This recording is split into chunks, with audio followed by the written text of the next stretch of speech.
spend so much time working, yet your income is this low? Are you really that incapable? Huh?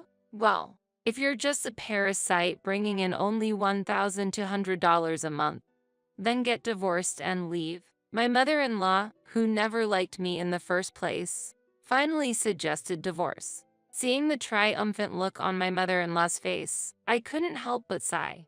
My in-laws, they don't matter to me anymore. The resentment I had been suppressing towards them suddenly overflowed. Just because I was quiet doesn't mean I was a serious and obedient wife.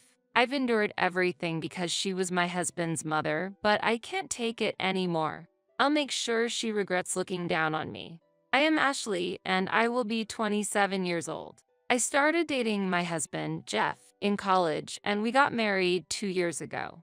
We don't have children yet, but we're living a happy life. Right after we got married, Jeff made a suggestion. Ashley, why don't you become a housewife after we get married? What's up all of a sudden?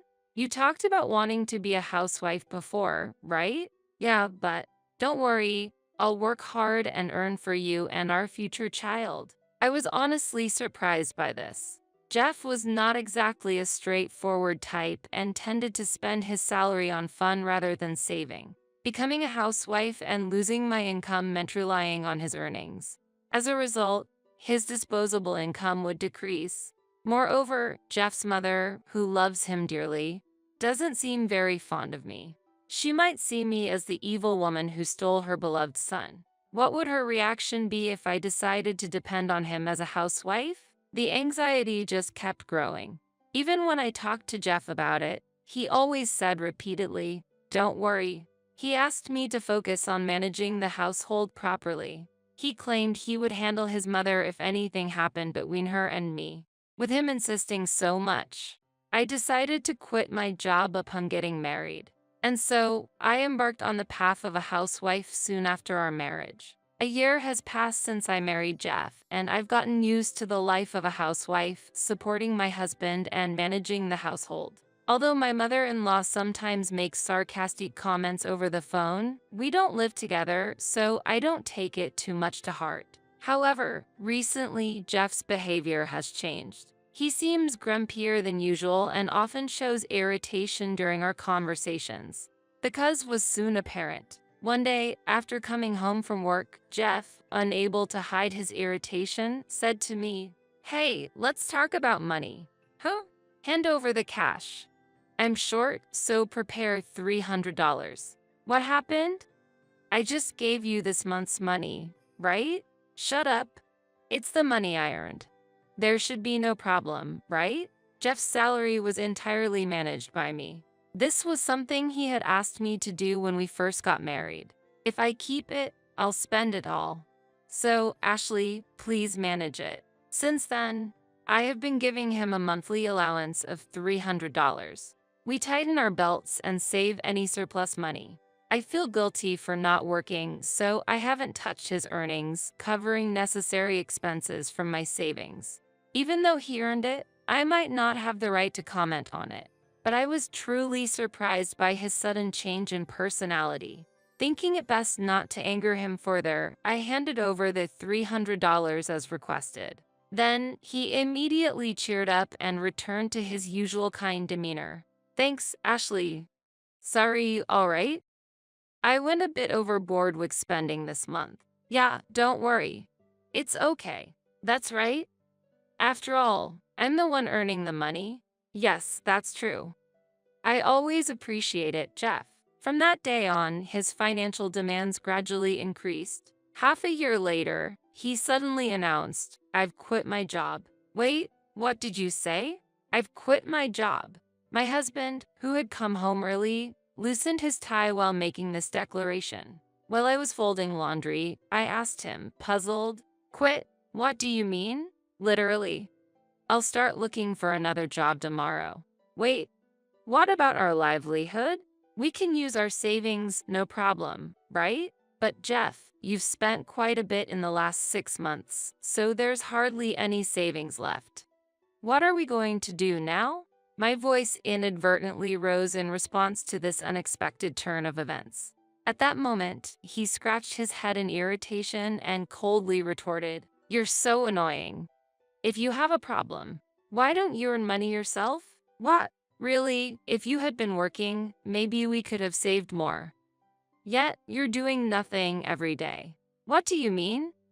It was you who asked me to become a housewife, right?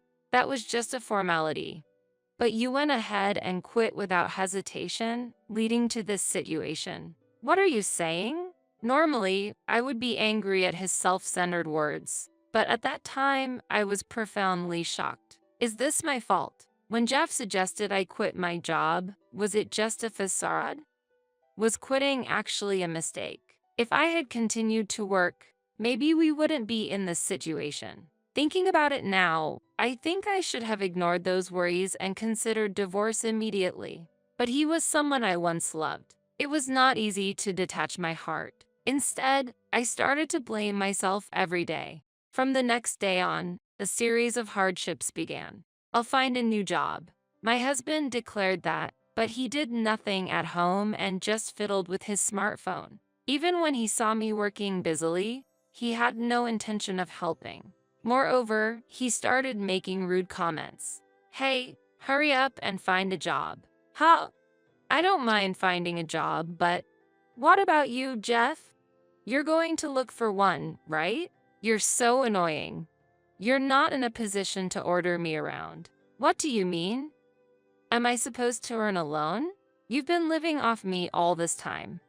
Don't complain." Unbelievable. During this time, my husband became completely unresponsive. If this continued, our livelihood would be untenable. Reaching this conclusion, I decided to contact my previous employer to express my desire to return to work. The response was positive, and I was able to resume working the following month. After returning to work, the time shared with my husband decreased, and with it, my mental burden lightened. In fact, returning to work after a while brought me joy, and my workplace became my only place of respite. When the first month of my return to work passed, I received a call from my mother-in-law. "Hello, Ashley. I heard you've started working again?" "Yes, that's right. I've returned to my previous job." To my response, my mother-in-law openly expressed her dissatisfaction. "If that's the case, you should have just continued working quietly from the beginning instead of choosing to play the role of a homemaker. Were you so dissatisfied with Jeff's income? Was it not enough for you? What a vulgar daughter-in-law." No, my return is not because. No excuses. In the end, you're just trying to earn more because Jeff's money isn't enough, right? You're really greedy. That's not true. It's not for that reason. Don't argue back. It's your choice to return or not. But don't think I'll allow you to take more money from Jeff just because you're working again. After saying that, my mother-in-law immediately ended the call. What was that? She was talking as though I'm in the wrong. Doesn't she understand the real reason why I went back to work? That night, I decided to confront my husband about this. "Jeff, haven't you told your mother about quitting your job? There's no need to specifically talk about it. Today, she criticized me over the phone for returning to work. Hey, can't you handle your relationship with my mother more smoothly as a wife? You're really troublesome." "What do you mean?" "I returned to work to protect our joint life." "All right, I'll talk to my mom, okay? Are you satisfied now?" My husband yelled loudly and stormed out of the room. Left alone, I was overwhelmed with tears. Why do I have to be the one blamed? The reason our current livelihood is sustainable is because I'm working. During this period, my husband's days were spent either by relaxing idly at home or going to the casino. Even though I was the only one earning for our livelihood, he freely spent all the savings. But those savings quickly ran out. Then he made an unbelievable request. "Ashley, can you give me some pocket money?" What are you talking about? I want some pocket money. I've run out of my savings. Is that true? I thought we had saved quite a bit by being frugal. Stop nagging. You're earning, so a little should be okay, right? Come on, hurry up. My husband reached out to me with a pleased look. I was truly angry and retorted clearly. This is a joke. I can't do that. At what? What's gotten into you suddenly? Don't ask for pocket money when you're not working. If you need it, you should earn it yourself. Hey, Ashley, what do you mean by that? I supported us in the past, you know. Currently, I'm the one working and supporting our household. If you have complaints, contribute to the household finances first. When I yelled, my husband tried to retort but ended up sighing and started fiddling with his smartphone. Seeming frustrated by my words, a few days later, he proudly reported, I got a part-time job at a casino.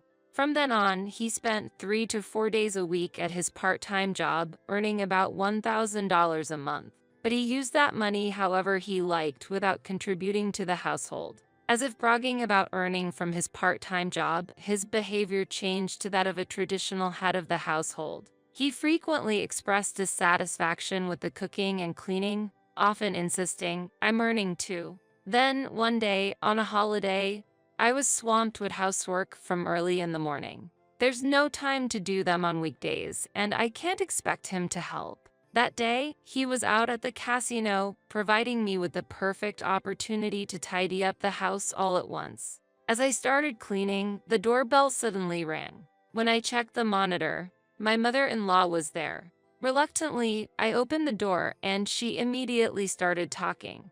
Oh, Ashley, you're off today, aren't you? Off. Yes, I'm not working today, but working, you mean your part-time job? I've heard from Jeff. Acting so high and important about work when you're only working for such a little income. What? On what basis did she say that? In fact, I have returned to full-time work, not part-time. It's him who's working part-time, and I'm the one supporting our current financial situation. It seems he hasn't yet informed her that he quit his job. Moreover, he has falsely told his mother that I'm the one working part-time to suit his narrative.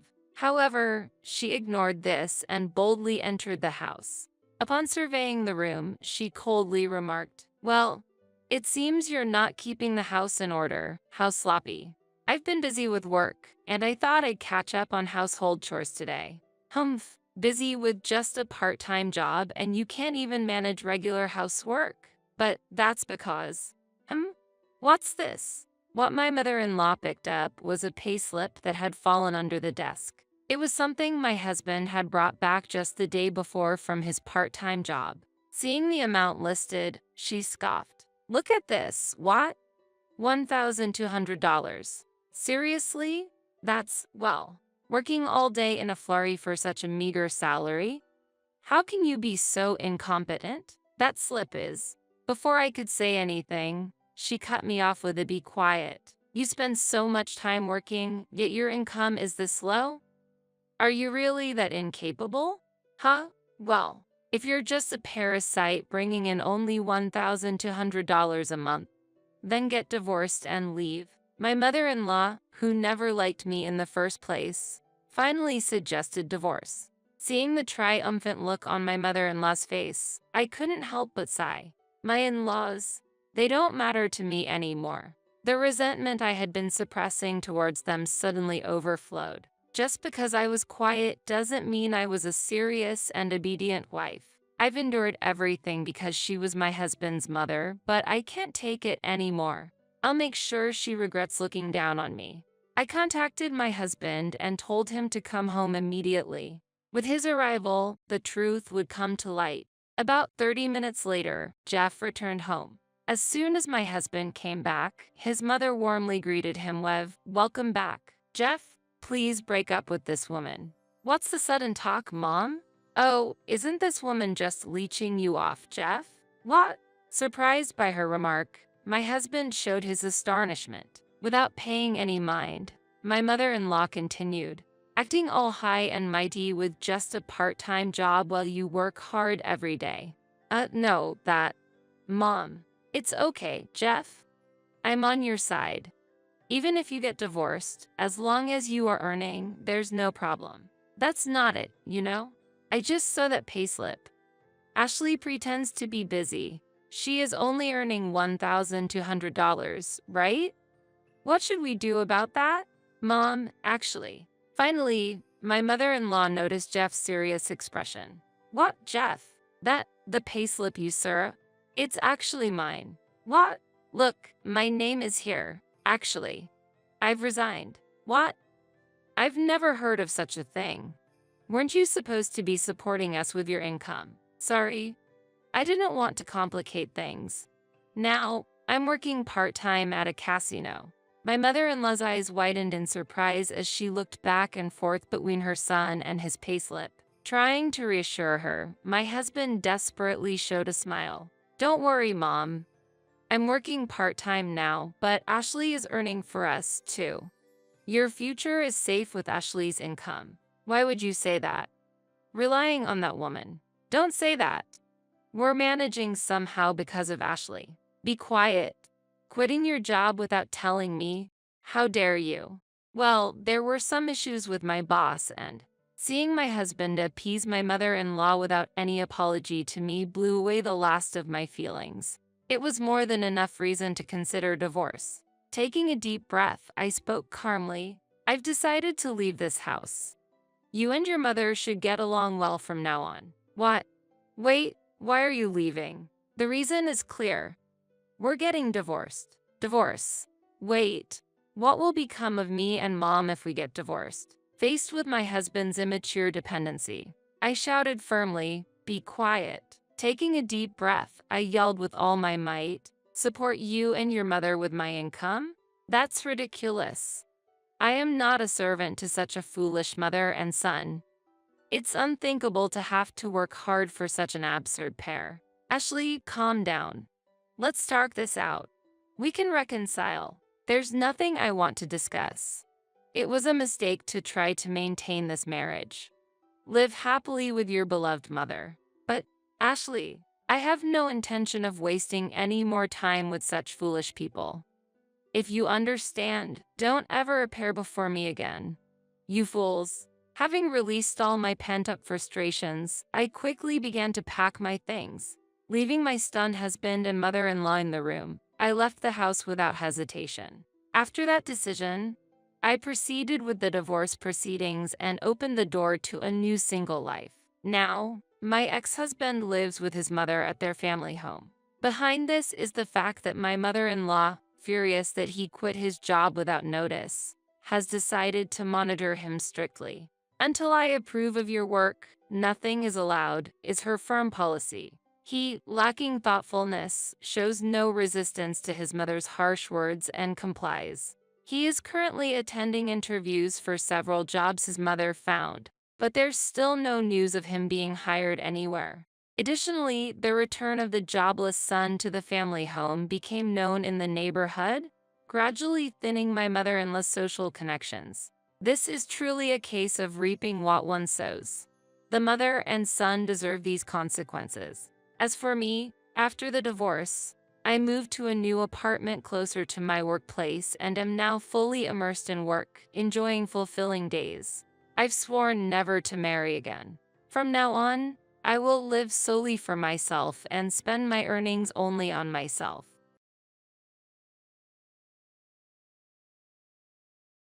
Is it impossible to increase the living expenses?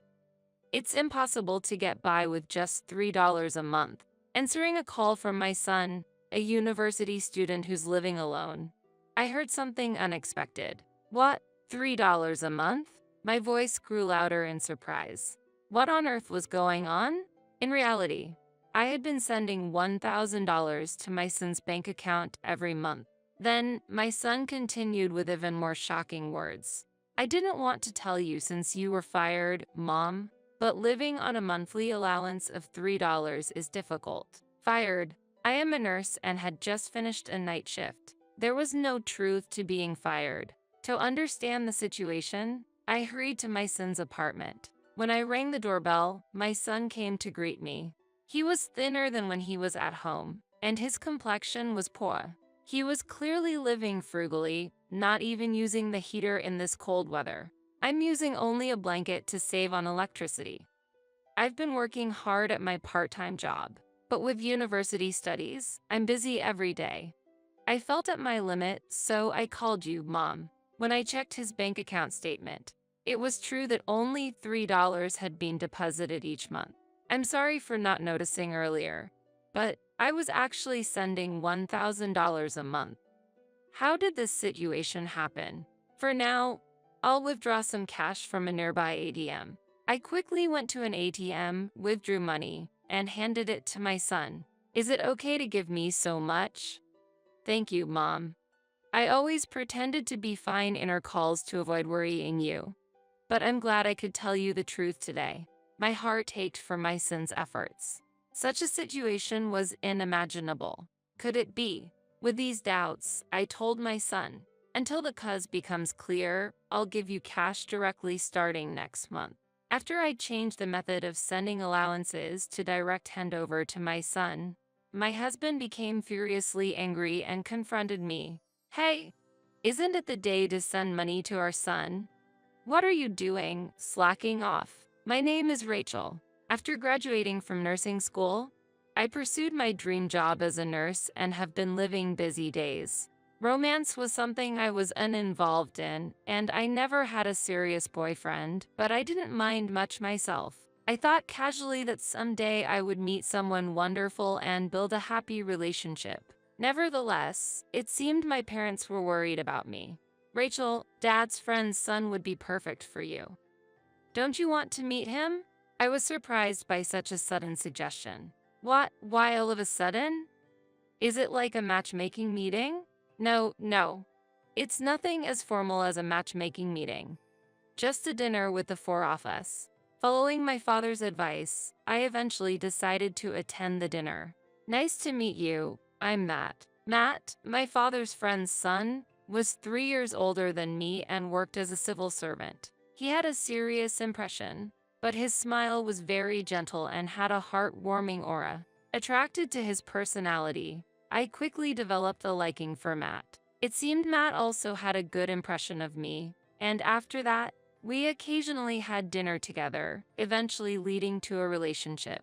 After dating for 2 years, we happily got married. With this joy, we decided to buy a new house together. For me, who had been away from romance for a long time, meeting Matt felt like fate. My father, too, was surprised and overjoyed by the deepening of our relationship, even shedding tears at our wedding. His tears of joy made our happiness even more special. Our marriage brought many blessings from friends and relatives, filling the start of our new life with warm messages of celebration. Not long after beginning our happy married life, I discovered I was pregnant, bringing even more joy to our family. I decided to take maternity leave and parental leave. In our family, a healthy baby boy was born, and we named him Nick. Nick grew up energetically, and every time we witnessed his growth, our happiness only increased. Matt was a wonderful father. Even on days when he came home exhausted, he always actively participated in housework and childcare. I deeply appreciated and felt love for his efforts. Matt, I truly appreciate your help with the household chores. What are you talking about? This is nothing. We are a couple, after all. Matt always replied with a kind smile. Every time I saw his warm smile, I felt my love for him deeply. When Nick turned 1 year old, I returned to my job as a nurse, taking a new step in balancing work and family.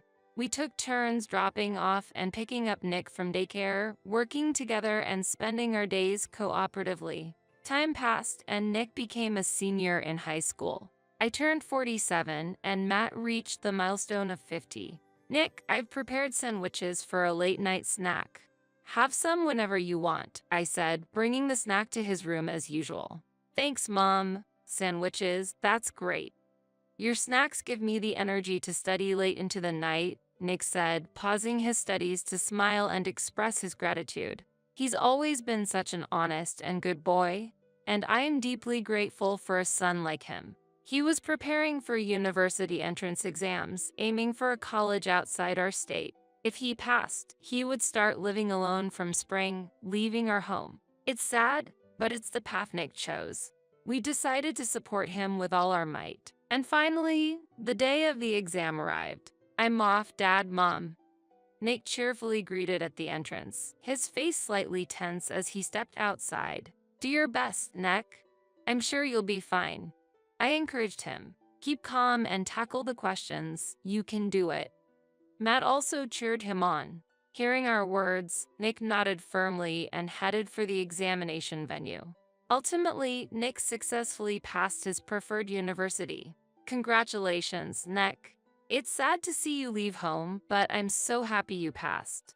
I congratulated him. Well done, Nick. You are our pride. Matt also expressed his joy. We celebrated his university acceptance with a lavish feast, sharing in Nick's happiness. Thank you, Mom, Dad. I couldn't have come this far without the two of you. I'll give it my all at university, too.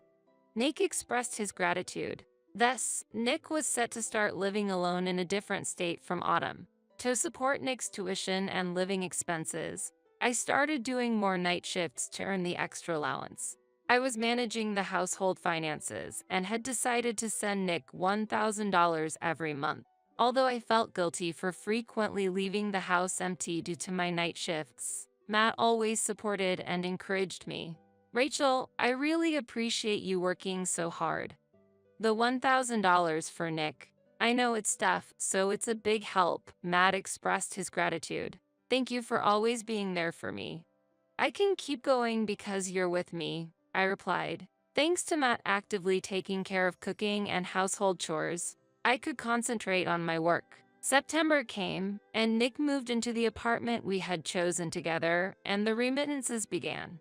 I transferred $1,000 to Nick's bank account every month. And before we knew it, several months had passed. Did you transfer the $1,000 to Nick this month?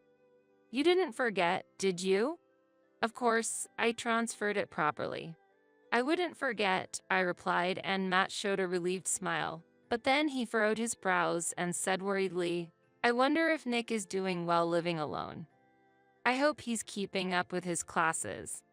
I just hope he doesn't get involved with the wrong friends. There's no need to worry. Nick said he's enjoying university life on Messenger.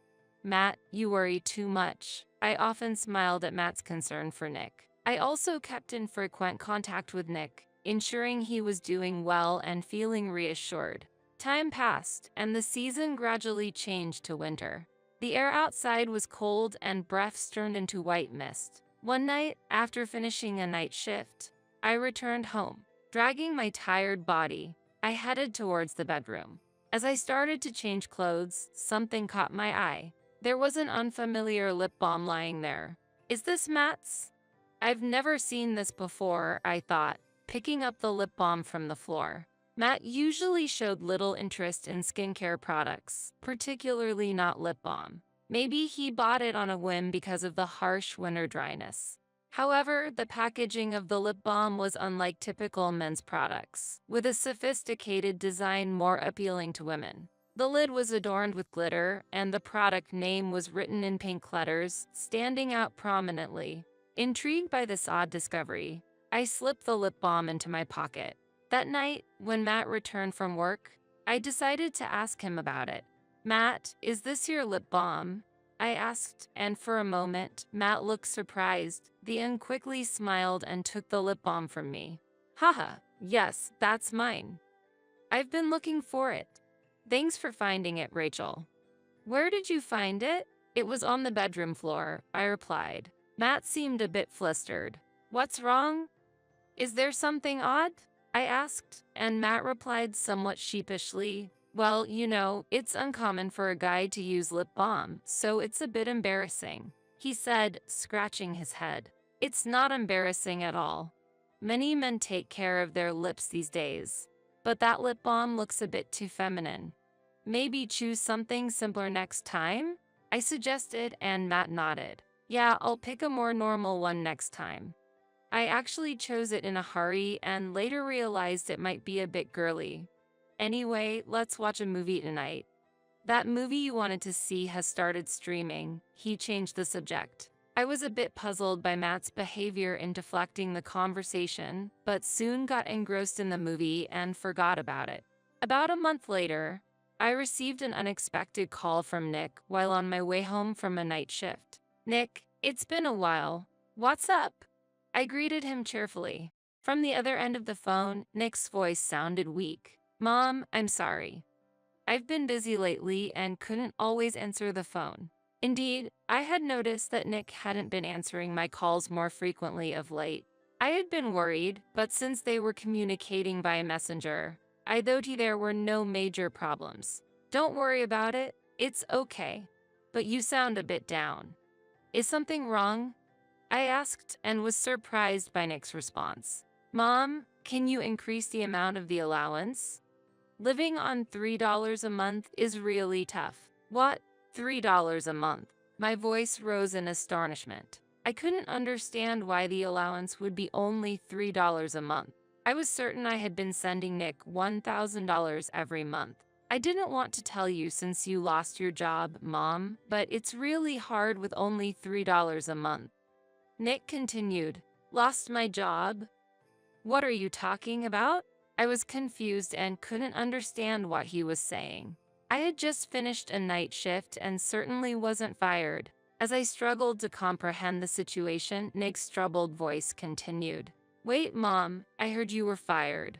So, you said you'd send $1,000 a month at first, but now it's only $3, right?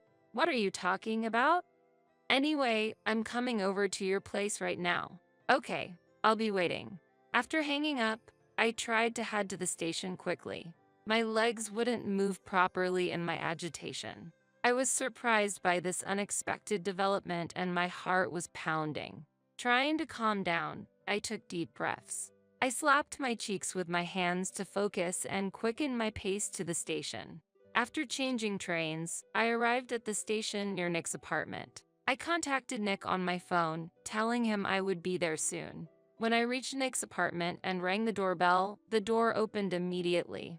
Welcome, Mom. Nick looked shockingly thin and pale, as if he might collapse at any moment. Nick, are you okay? I asked, surprised and worried. Seeing Nick's condition, my heart was filled with pain and sadness. When I entered Nick's apartment, it was chillingly cold inside and the heater was completely off. Aren't you using the heater? It's so cold, you'll get sick. Let's turn it on right now. I suggested, worried. No, I can't. The electricity bill is too high. I'm just managing with this blanket. Nick replied, his voice trembling, his thin body shivering. Nick, I've been transferring $1,000 every month to your account since September. There's no truth to me quitting my job, I explained slowly. Really? But only $3 is being deposited into my account every month. I've been working part-time, but with university studies, it's been really busy. I was at my limit, Nick answered earnestly. I believed Nick wasn't the kind of child to lie. His emaciated appearance and the fact that he was living without heating in this cold weather made it clear that his words were true. I understand, Nick. I'm not doubting you. But to find out the cause of this situation, could you show me your bank book? I asked quietly.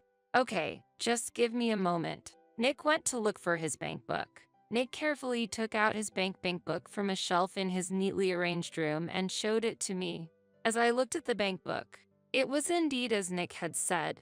Only $3 was being deposited each month. Nick, I'm sorry, but truly, I have been sending $1,000 every month.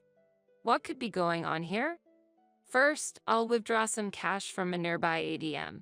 Saying this, I went to the ATM immediately, withdrew the cash, and returned to Nick. Nick, take this for now.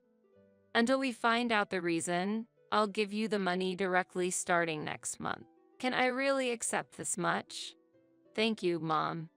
I always pretended to be fine to avoid worrying you, but I'm glad I could tell you the truth today. Nick smiled weakly but happily. Seeing his thin frame, I felt a tightness in my chest. I couldn't comprehend how such a situation had arisen. But now, Nick's health was my top priority. First, I needed to take proper care of him. Nick, I'm glad you contacted me. From now on, don't endure the cold, use the heater properly. I'm going to do some shopping now. I'll make lots of your favorite hamburgers and curry. Really? Nick's eyes sparkled with life. After that, I went to the nearby supermarket, bought plenty of ingredients, and returned to Nick's apartment to cook elaborate dishes. Nick joyfully ate, saying how delicious it was repeatedly. I made plenty of food that could be frozen, so he wouldn't have to worry about meals for a while. Then, I'll bring the allowance money directly next month as well. Saying this, I left Nick's apartment. A month later, on the weekend, when Matt returned from work, he confronted me with an angry expression as soon as he entered the house. Today's the day to send money to Nick, right? You haven't been slacking off, have you? It's fine. I went and gave it to Nick directly today. Is there a problem? I answered him, and Matt seemed puzzled. He said, if that's the case, all right then, and quickly headed to the bedroom. When he came back to the living room, then dressed in his casual home clothes, I quickly asked him a question, feeling suspicious. Why did you think I was slacking off with the allowance? Is there a reason? Matt, a bit bewildered, replied, that. Today is payday, and usually it's the day we send money to Nick, but you didn't mention anything about it, so I got a bit worried. But let's leave this topic now. He clearly tried to change the subject while showing signs of irritation. Matt's behavior was unusual and noticeably strange. I have another question, I said calmly. Why do you ask so many questions? Matt responded, appearing annoyed. Do you remember? The lip balm we found in the bedroom before. You said you bought it yourself, but is it actually from your mistress? No, that's not true at all. Matt immediately denied loudly. He continued, looking more upset. That lip balm was indeed mine. I bought it myself. I wish you wouldn't keep asking the same question. You're acting strange today. You're the one who's acting strange. You're usually calm and don't react so intensely, I pointed out. Matt, raising his voice even more, argued back. I'm not strange. I'm just as usual. Do you really think so? Well, I expected this might happen. That's why I invited some special guests in advance. People you know very well. Saying this, I slowly opened the door to the guest room. Sorry for keeping you waiting so long. Please, come in. Responding to my call, 3 individuals appeared before Matt. What, Erica? And even Dad and Mom are here. Matt was so astonished that he was lost for words. The woman named Erica, clearly in a bad mood, muttered, "This couldn't get any worse," and sat down heavily on a dining chair. Meanwhile, my in-laws looked at Matt with a stern gaze, and his face gradually turned pale. 3 weeks earlier, I had consulted my father-in-law, a former bank employee, about why only $3 was being transferred to Nick. My father-in-law quickly investigated the issue and discovered that there were 2 bank accounts under Nick's name. Matt had opened one of those accounts. Despite my offer to set it up myself, Matt insisted, "Leave it to me, I'll handle it." And eventually, he was the one who opened the account. My father-in-law revealed through conversations with bank staff that Matt had opened 2 bank accounts using Nick's name, claiming it was for living and tuition expenses. The cash card and bank book for the account where I had been depositing $1,000 monthly were actually under Matt's control. I'll manage one of the accounts, so leave the card and book to me, he had insisted, possibly taking them from Nick. Then, Matt withdrew the $1,000 deposited by me every month from that account for his own use. Moreover, to make it seem like he was still sending money to Nick, he deposited a mere $3 into the other account that Nick had the bank book for. After learning this shocking truth, I was trembling with anger and deeply suspicious about how Matt was using the large monthly sum.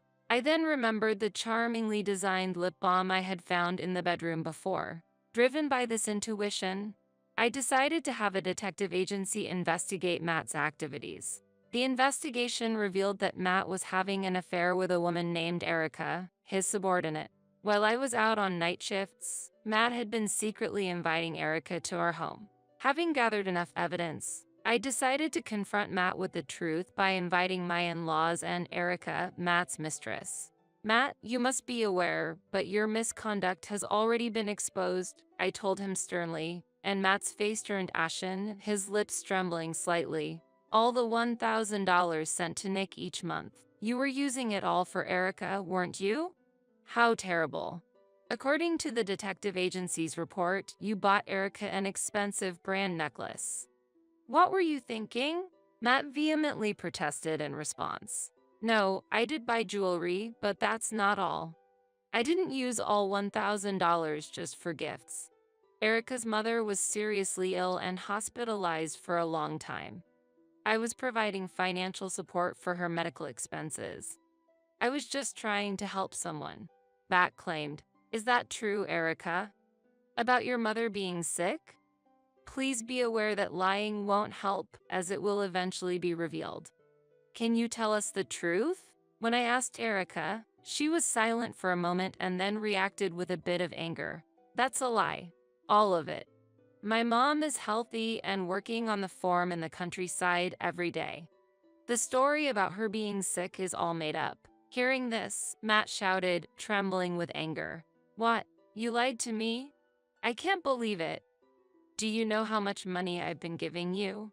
Erica, without any sign of remorse, laughed mockingly. Ha, you're a fool for being deceived. I thought I had found a good cash cow, but it's over now. I thought I could milk you for longer, but I miscalculated. Such a shame. A cash cow.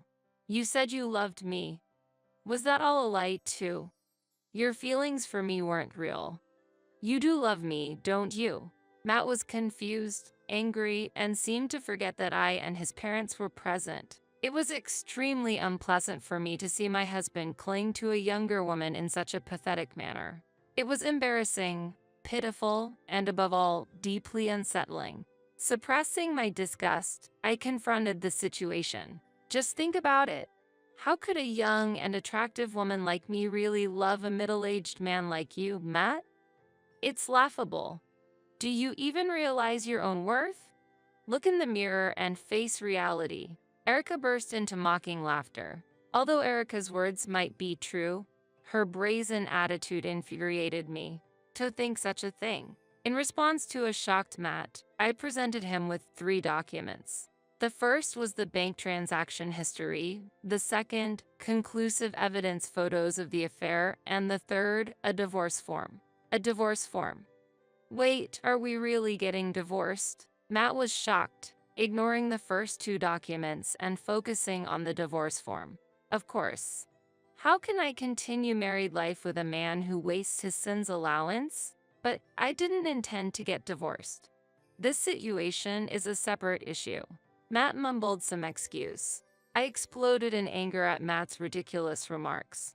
I can't believe this. You have an affair and yet you think we wouldn't get divorced?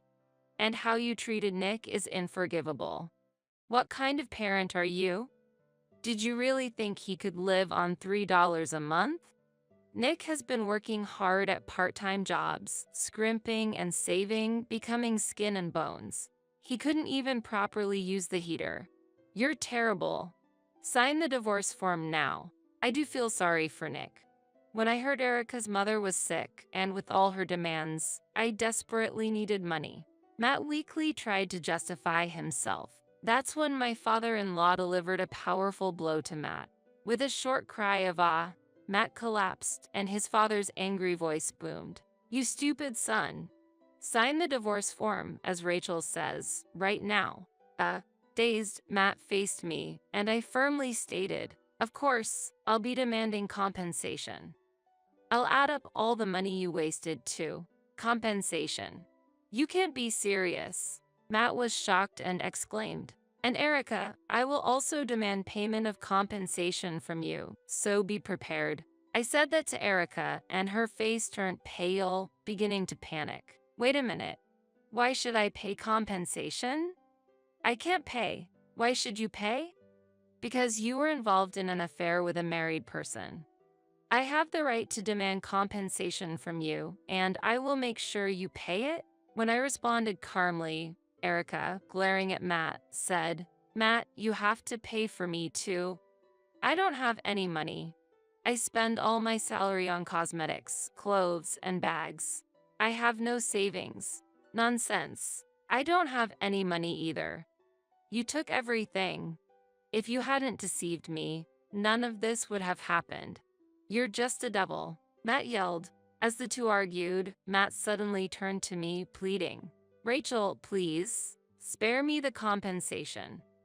I'll agree to the divorce, just drop the compensation claim, please.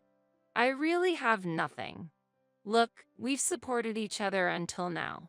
Tears streaming down his face, Matt appealed, but I felt only revulsion. My love for Matt had vanished the moment I learned he had been spending Nick's allowance on his affair.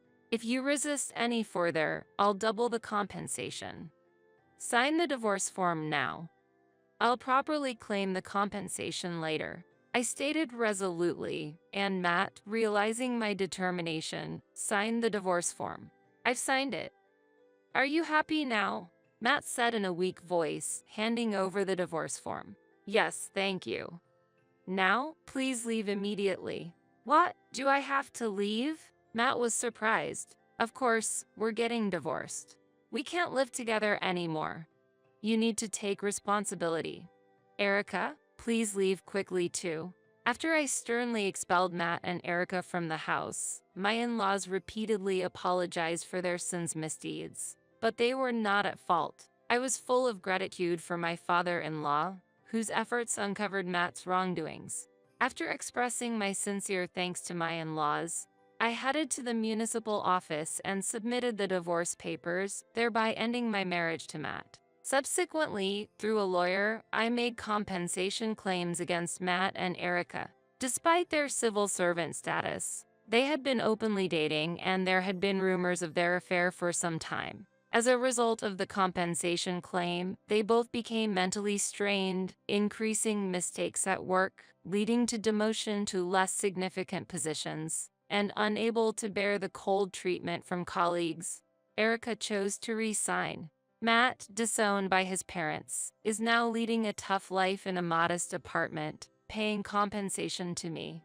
Erica, though her parents paid the compensation, had to return to her parents' rural home in exchange. She ended up helping with farm work at home, living a life without freedom under the strict supervision of her parents.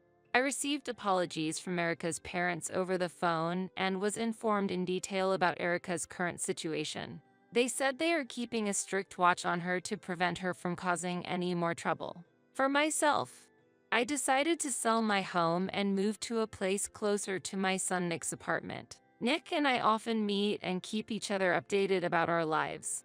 I informed Nick about the divorce with Matt over the phone on the same day. Nick couldn't believe that Matt had lied about me losing my job and only being able to send $3 a month. When I told him the truth, he was deeply shocked. Could it be a mistake? Dad, who was always so kind, doing something like that? Nick said, his voice trembling. I also felt pained by his reaction. Indeed, Matt had once been kind, a good husband, and father. But everything changed after his affair with Erica began. Looking back at the happy days with my family of 3, my heart still aches, but I know I must not dwell on the past. Moving forward is important. Initially, Nick was deeply shocked, but over time, he gradually regained his cheerfulness. After a few months, he returned to his usual bright self, which relieved me. Time passed, and Nick finally graduated from university and secured a job at a well-known company, marking the end of my role in raising him. I continue to work as a nurse and plan to continue in this profession for as long as my health permits. I still maintain a good relationship with my in-laws, who celebrated Nick's graduation. I intend to continue living a fulfilling life, both in my career and personal life.